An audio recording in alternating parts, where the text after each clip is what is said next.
If you're like me, you probably thought that by your 50s, 60s and beyond, you'd finally be getting the Hallmark movie version of Christmas decorating. Isn't that what we were all promised?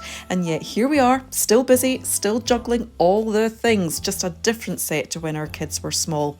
These days, I need to decorate in manageable chunks that balance my energy levels with the demands of a full and busy life. So in this video, I'm decorating my tree and a few pockets of my home using exactly that approach.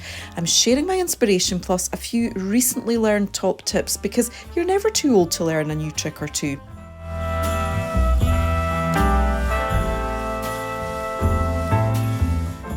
I'm starting with the sideboard in my dining area, which is still very much in autumn mode.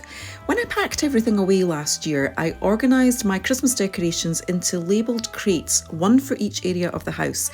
It was a deliberate strategy so that this year I could decorate exactly the way that I've been talking about, in small, manageable chunks. It means that I can just pull out the crate for the area I want to work on next, and everything I might use is right there, without having to unpack the entire Christmas collection and sort through it all. Storing your decorations this way really does make it easier to dip in and out of decorating whenever you've got a little pocket of time. And I haven't decorated this year as a carbon copy of last year either. I've tweaked it along the way, but so far storing it this way and not creating a huge chaotic mess during the decorating process has been a game changer. And so back to the sideboard, and as this was one of the areas I'd planned a little creative project for this year, I just started gathering everything together that I might need. I was inspired on a recent shopping trip by this beautiful display of glass hurricane lamp candles.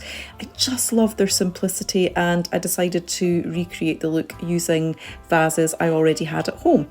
I bought some new candles leaning into that deep red that's so on trend this year, and I also picked up some white silica sand for the bases. Now, you don't need the sand, but it's a great way to help your candles sit up straight, especially if your vases have got slightly uneven bases. For the ribbon, I originally wanted something a little wider than what I saw in the store, but now that I've worked with it, I actually think the thinner ribbon might have tied more easily and maybe even just have looked a little bit neater. I went with a more burgundy shade too, rather than a true red.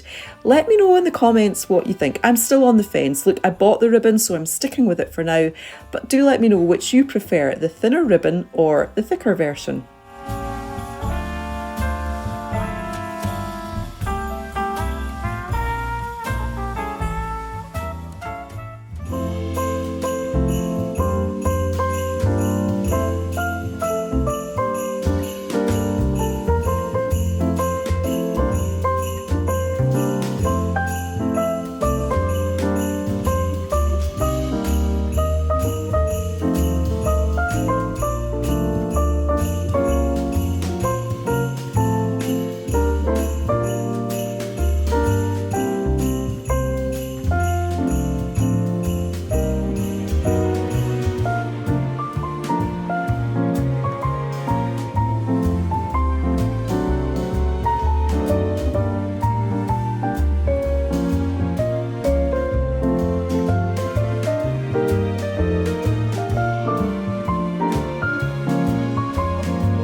And now let's look at how I created the twinkling garland over the mirror. Before we get into that though, I should apologise for the lack of light in these shots. It gets dark here in Scotland not long after lunchtime, or at least it feels that way, so filming with enough natural light can be a real challenge. So I made this garland using a whole collection of stems rather than one long garland. My stems are actually one of the few things I don't store by area. I keep them all together, and last year I came up with a genius way to store them inside a garment bag. You can fit an incredible amount in there, and then you can simply hang it up. Don't be afraid to compress them. That's exactly how they arrive when they're shipped. Just like your Christmas tree, they spring back into life once you tweak and fluff them. Storing all my stems together like this means I can create slightly different looks every year simply by using them in new combinations. These are the stems that I used last year, and I really loved the way they looked above this mirror, so I'm using them again, but this time I'm adding some red berry picks and, of course, the twinkle lights. To attach the stems to the mirror, I'm using this sumo tape, which I think is pretty readily available now. I bought mine from Good Ideas UK, but Amazon has something very similar. Once I've secured the base stems to the mirror using the tape, I just take the twinkle lights and weave them in and out, and then finally thread a couple of the berry stems through everything else.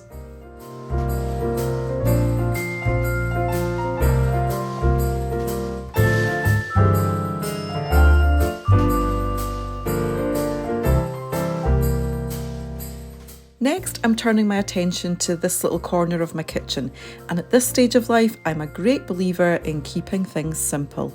Yes, you can absolutely experiment now and then, and you've seen me do it with those hurricane vases, but sometimes you just need a formula that works. And for this little corner, I already know that the autumn setup we've got here works really well. So to bring a little touch of Christmas spirit in here, I'm simply going to do some straight swaps.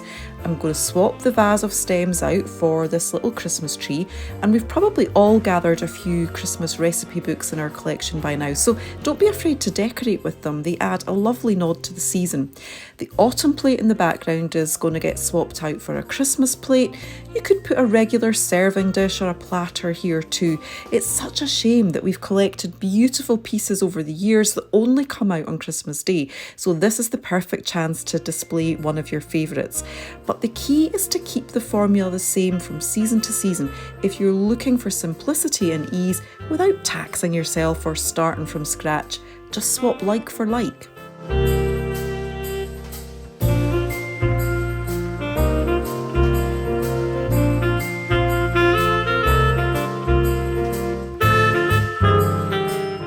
And if this video is resonating with you in this season of life and you're getting a few hints, tips and ideas from it, I'd love for you to join me more regularly in this little corner of YouTube where I'm all about making your home your haven, especially if you're in your 50s, 60s or beyond. And do let me know what you think in the comments. I'd love to build a sense of community here where we can all learn from each other.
And now it's time for the tree. And I'm going to be a bit controversial here because I'm going to let you in on a little secret. I I don't actually have any family heirloom decorations on my tree. I still have them, of course. They're tucked away safely in a box in the attic, and I'll never part with them. They do mean something. You know, the ones from trips to Disney, the first Christmas baubles, the little yellow cab ornaments from the year we went to New York. But at this stage of life, I get to have a more stylish, grown-up tree, one that I can really unleash my creativity on. And that's not to say that one day, if grandchildren do come our way, I won't be right back to hanging homemade, wonderfully wonky-donkey little decorations. But for now, I get to indulge in the creative side of things. And that's one of the brilliant things about being in this season of life. You get to choose exactly what you want on your Christmas tree. And if you've got sentimental grown-up kids, they might even want some of the old decorations for their own trees. But for this season of life, you get to do exactly as you choose.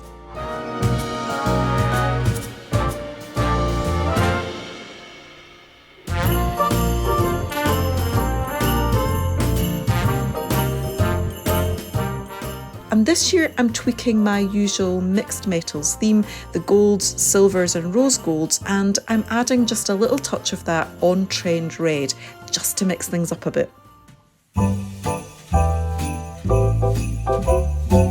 And next, the lights, and this is where I so wish I had a pre-lit tree. It would have been a heck of a lot easier. But here's the thing, and it's something I've discovered as I've decorated through this stage of life. Over the years, we end up amassing a whole collection of lights bought at different times, and they're all slightly different colours. And if you want your decor to have that really cosy, cohesive look, then having the same colour of lights throughout makes a huge difference. So a couple of years ago, I found a warm white shade I loved from B&Q of all places, and over the next 2 years I was able to replace all my lights with ones from the same brand and shade. And that's the problem with buying a pre-lit tree now. It's unlikely that I'd get an exact colour match, and it's impossible to judge, the true colour of lights unless you see them in person, and that makes buying a pre-lit tree online very difficult. So for now, I'm sticking with the lights I've got, and yes, it's a bit of work, but I absolutely love the colour, so it'll be worth it in the end. And here's another little styling tip I picked up from another online creator recently. Instead of simply hanging your bauble on the tree, wrap the string around the branch just a few times so that it sits snugly just underneath the branch. It instantly looks more styled, more polished, it hides the string, it stops the bauble just dangling in midair, and it makes the tree look fuller and just more finished. And because I've picked up some glass baubles this year, which as you'll see is a high-risk strategy when you've got a tiled floor, wrapping them around the branch also fixes them just a bit more tightly. And we've got my son's dog in the family who's sure to be visiting over Christmas, and he absolutely loves to investigate what's going on under that tree. It just makes them feel a bit more safe and secure. It's such a simple tweak, and it just makes such a huge difference.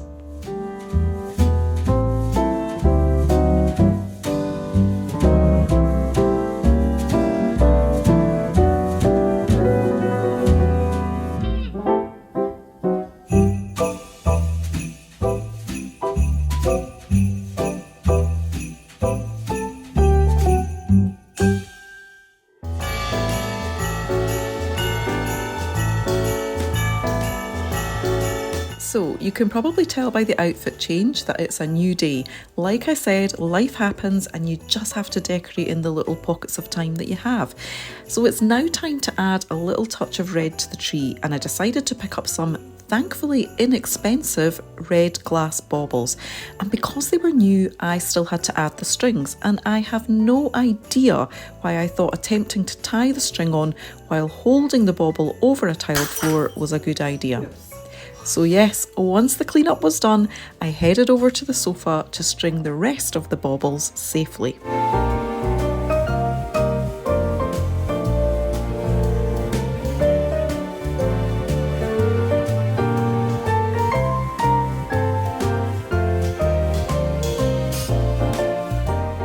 And another outfit change, because right in the middle of my decorating, I had a workout class to go to, so now I'm in my gym gear.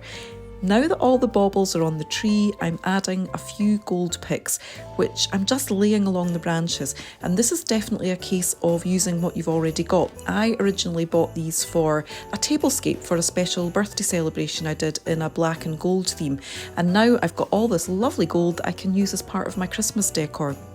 Laying the picks along the branches just adds another layer of depth to the tree. They break up the solid areas of green, they catch the light beautifully, and they give the tree just a bit more dimension, almost like a florist's arrangement.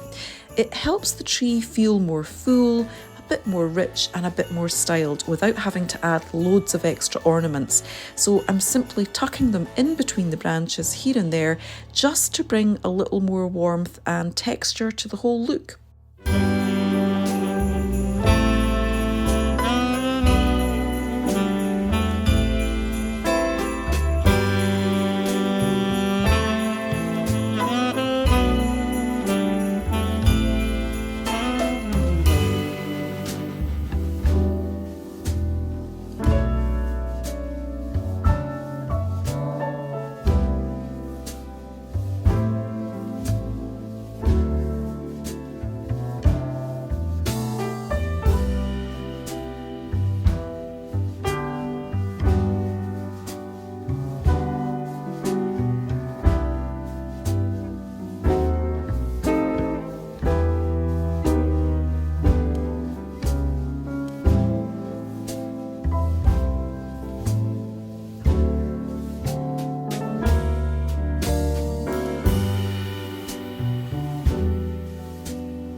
It's funny, isn't it? We grow up with this Hallmark idea in our head.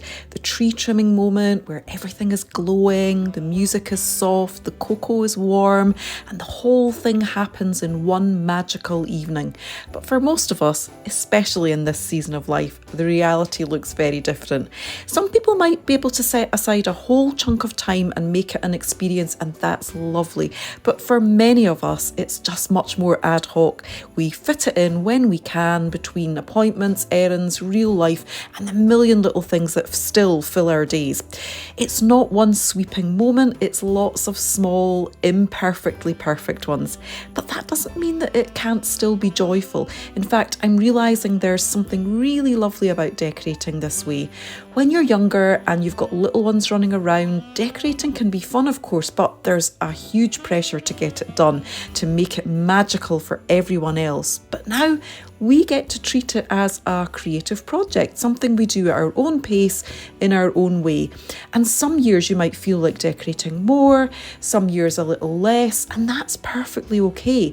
This season of life gives us the freedom to choose what works for us without the pressure.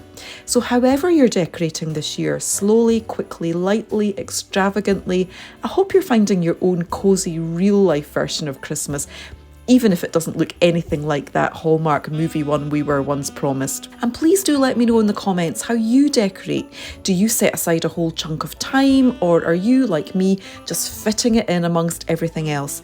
And if you're now fully in Christmas planning mode and looking for some gift inspiration, you'll definitely want to watch this video next. I'm sharing lots of ideas for those little extra gifts that you might need to give this season.